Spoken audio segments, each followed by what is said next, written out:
Hello everyone, welcome back to my channel guys. So मैं ये छोटी सी वीडियो रखने वाली हूँ एंड इसमें मैं वो सारे क्वेश्चंस वगैरह डिस्कस करने वाली हूँ जो इमिग्रेशन में मुझसे पूछे गए थे या मेरे जो सामने या मेरे साथ जो बच्चे थे उनसे पूछे गए थे। एंड आजकल गाइस थोड़ी सी स्ट्रिक्टनेस हो रखी है, आपसे भी क्वेश्चंस, नंबर ऑफ क्वेश्चंस पूछे जा सकते हैं। सो आपको थोड़ा सा मेंटली प्रिपेयर होके आना पड़ेगा। इस वीडियो में मैं वो सारे क्वेश्चंस आपको बताने वाली हूँ जो क्वेश्चंस पूछे जा रहे हैं या पूछे जा सकते हैं, आपसे, मेरे फ्रेंड से पूछे गए हैं, या हम जब अपने क्यू में थे तो हमसे जो इमिग्रेशन में क्वेश्चन पूछे गए थे, मैं वो सारे क्वेश्चंस इस वीडियो में डिस्कस करने वाली हूँ।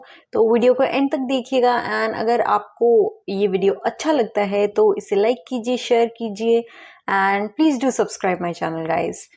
वीडियो स्टार्ट करने से पहले गाइज मैं आपको अपने रूम का व्यू दिखाती हूँ। मेरा व्यू कितना अच्छा है, ये देखो गाइज, ये है मेरा व्यू एंड जस्ट मुझे व्यू इतना अच्छा लगता है मेरे रूम के बाहर का। सो आई थॉट मैं आप लोगों को भी दिखा देती हूँ। सो गाइज, सबसे पहले मैं आपको एक चीज बोलना चाहूंगी, आपके जितने भी डॉक्यूमेंट्स है ना, मेक श्योर कि सारे डॉक्यूमेंट्स आपके पास हैं। आपके जो पासपोर्ट तो बिल्कुल ही आपके हाथ में होना चाहिए एंड उसके अलावा जो आपके जैसे एलओए हुआ या आपका कॉरेस्पॉन्डेंस लेटर वगैरह हुआ, ये भी सारे आपके ऊपर ही रख लेना इनको, क्योंकि वो कोई भी कोई भी आपसे पूछ सकते हैं कि अपना एलओए दिखाओ या अपना एलओआई दिखाओ, लेटर ऑफ इंस्ट्रक्शन दिखाओ, या कोई भी डॉक्यूमेंट वो आपसे मांग सकते हैं। एंड उसके अलावा गाइज, जैसे जो क्वेश्चंस पूछे जा रहे हैं, जैसे मुझसे जो क्वेश्चन पूछा गया था मैं उसके बारे में बता देती हूँ। देन मैं आपको जो नंबर ऑफ क्वेश्चंस और जो पूछे जा रहे हैं मैं उनके बारे में बता देती हूँ। हमसे वहां पे जो है, मुझसे सिर्फ मेरा एलओए मांगा था, पासपोर्ट लिया था एंड मुझसे जस्ट मेरा एलओए मांगा था, लेटर ऑफ एक्सेप्टेंस जो आपको मिलता है, एंड उसको चेक करके एंड उन्होंने मुझे तभी दे दिया था। मुझसे और ज्यादा क्वेश्चंस नहीं किए गए हैं तो मुझे तभी मिल गया था। गाइज, आपको ना अपना थोड़ा आप मेंटली प्रिपेयर होके आना। आपको आपके जैसे कोर्स की नॉलेज होनी चाहिए, आपने कितनी फीस पे कर रखी है, कितनी आपने जीआईसी पे की हुई है, ये सारी चीजों के बारे में आपको नॉलेज होनी चाहिए। क्योंकि जैसे जो मेरे साथ में बच्चे थे उनसे वो उनके कोर्स का ड्यूरेशन पूछ रहे थे, वो कब खत्म होने वाला है, उन्होंने जीआईसी कितना पे की है, तो ऐसे नंबर ऑफ क्वेश्चंस वो कर रहे थे। एंड मैं आपको एक चीज सजेस्ट करूंगी कि आप क्या करना, अपनी जो एसओपी है, अपनी एसओपी आप जरूर पढ़ के आना पहले से ही। क्योंकि एसओपी वगैरह का क्या होता है गाइज, कई बार बच्चे ना खुद नहीं बनाते हैं, हम अपने एजेंट्स वगैरह के थ्रू बनवाते हैं। हमें ज्यादा पता नहीं होता कि हमने अपनी एसओपी में क्या लिखा हुआ है। तो आपको पता होना चाहिए, वो कुछ पूछ सकते हैं आपके एसओपी में से। आप एक बार, इसीलिए मैं बोल रही हूँ कि आप एक बार अपनी एसओपी पढ़ लेना, अगर उसमें से कुछ पूछते हैं तो आपको नॉलेज होनी चाहिए उस चीज की। अगर किसी का एक्सपीरियंस है तो उसको उस चीज के बारे में सारा अच्छे से पूछ सकते हैं वो लोग। एंड आपका कौन सा कॉलेज है एंड आप कहाँ पे रहते हैं, ये सारी चीजें भी वो आपसे पूछ रहे हैं। ये सारी चीजें आपको सारी पता होनी चाहिए गाइज। तो मैं आपको यही सजेस्ट करूंगी कि आप एक बार अपनी एसओपी वगैरह भी अच्छे से पढ़ के आना। आपको पता होनी चाहिए आपका कोर्स कितने टाइम का है, आपके कोर्स की फीस कितनी है, आपने कितनी जीआईसी पे की है।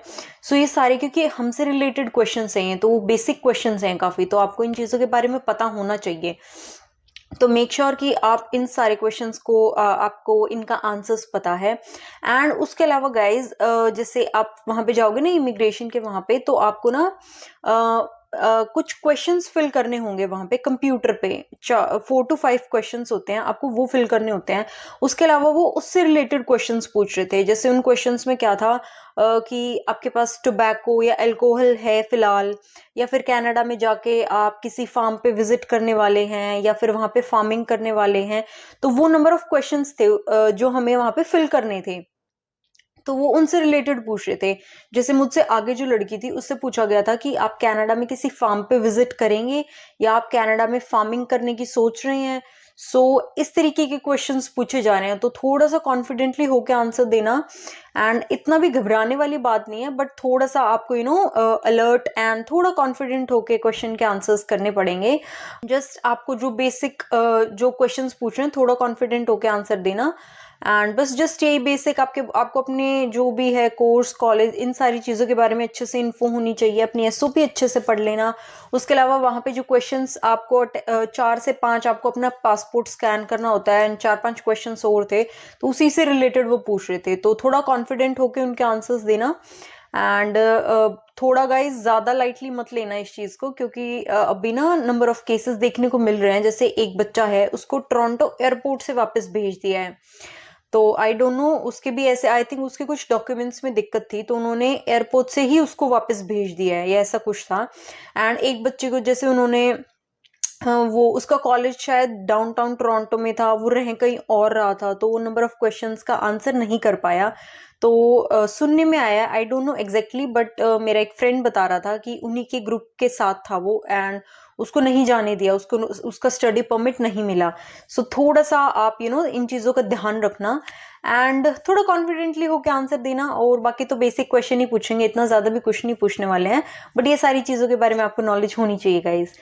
सो बस इस वीडियो के लिए इतना ही। ये छोटी सी वीडियो थी जिसमें मुझे आपको थोड़े क्वेश्चंस वगैरह जो पूछे जा रहे हैं, एंड थोड़ा सा आप प्रिपेयर होके आओ, मुझे बस यही बताना था इस वीडियो में। सो इस वीडियो के लिए बस इतना ही, आगे नेक्स्ट वीडियोस में मिलते हैं गाइज।